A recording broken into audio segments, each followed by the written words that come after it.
Saya membayangkan di Pilpres 2029, ini saya ingin menyederhanakan saja, itu akan muncul minimal calon presiden dan calon wakil presiden, jumlahnya 9 pasangan. Satu yang jelas Prabowo Subianto, entah dengan siapa pasangannya. Yang kedua adalah PDIP. Mungkin Bang Ciko akan mengusung Mbak Puan atau siapapun yang diusung oleh PDIP. Kan bisa maju barang. Nah yang ketiga siapa? Bahlil Lahadalia. Apa nggak pengen maju jadi calon presiden Bang? Kemudian setelah itu siapa? Muhaimin Iskandar, ketua umum PKB. Setelah itu Nasdem. Mungkin Surya Paloh atau kepincut dengan Anies Baswedan lagi? Mungkin. Bisa saja itu bisa diusung. Setelah itu ada PKS, mungkin Pak Ahmad Syaihu tertarik ingin maju sebagai salah satu kontenta di Pilpres setelah Pilkada Jawa Barat kalah misalnya. Kemudian ada Zulkifli Hasan, ada kemudian Pak AHY, Agus Harimurti Yudhoyono yang sejak kelahiran politiknya di Pilkada Jakarta kan kelihatan sekali bermimpi ingin jadi calon presiden di Republik Indonesia.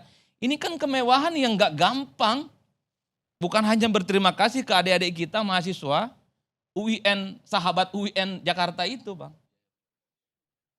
Itu yang saya bayangkan, itu kalau kita menghitung partai politik hari ini yang lolos ke parlemen.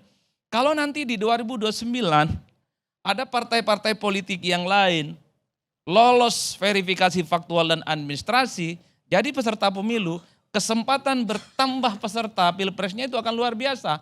PSI lolos, bisa usung Gibran kok PSI, atau bisa Kaisang. Karena belum tentu kan Gibran itu bisa berpasangan dengan Prabowo Subianto lagi. Enggak ada jaminan itu barang. Ada PSI punya tiket untuk bisa mencalonkan Gibran head to head dengan calonnya Bang Ciko nanti. Kan seru itu Pak. Kemudian siapa lagi? Anies Baswedan cukup meyakinkan Partai Umat misalnya. Kalau kembali bisa ditetapkan sebagai peserta pemilu di 2029 dan seterusnya dan seterusnya.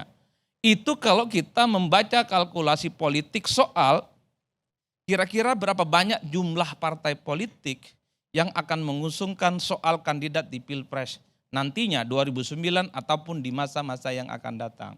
Tapi saya khawatir kemewahan ini pada akhirnya tidak akan digunakan oleh partai politik bertanding di Pilpres. Karena sudah mulai ada tanda-tanda partai politik itu mengatakan dia iman politiknya tetap sikoh. Sikoh itu tegak lurus dengan Prabowo Subianto. Artinya apa? Sekalipun gembok politiknya itu sudah tidak ada, yang namanya monster ambang batas 20% itu sudah ditiadakan, kok rasa-rasanya partai politik ini tidak akan menggunakan itu sebagai instrumen untuk bertanding. Saya memprovokasi 8 partai politik yang lolos ke parlemen untuk maju. Apa argumennya? 2 hal. Karena Pilpres dan Pileg itu dilaksanakan secara bersamaan, maka beruntunglah partai politik kalau bisa mengusung kadernya sebagai calon presiden dan wakil presiden. Apa untungnya? Mendapatkan faedah elektoral yang disebut dengan efek ekor jas. Jadi partai-partai politik yang selama ini terbukti mengusung kadernya sebagai calon presiden dan wakil presiden, perolehan suara pilegnya itu naik secara signifikan. Contoh yang teranyar tentu PKB. PKB itu melesat setelah kemudian berduet dengan Anies Baswedan, itu Caimin. Bahkan PKB itu yang gak ada kursinya dapat kursi di basis-basis yang selama ini dianggap basisnya Anies. Itu kan barokah elektoral Bang. Itu argumen pertama. Yang kedua, jangan takut kalah di Pilpres. Anggaplah misalnya yang akan dilawan nanti Prabowo Subianto.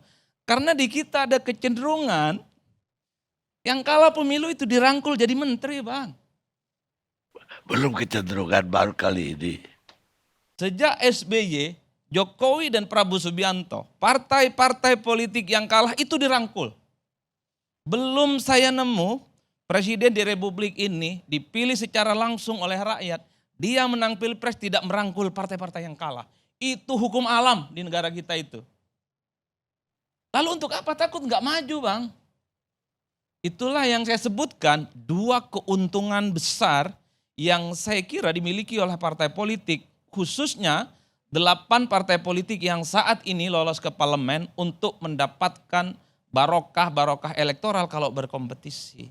Jadi jangan misalnya bayangkan nanti di 2029 Itu karena yang dilawan Prabowo Subianto semua partai tiarap. Dan hanya berkongsi dengan Prabowo. Itu dalam pilegnya akan wassalam. Dan tamat itu Bang.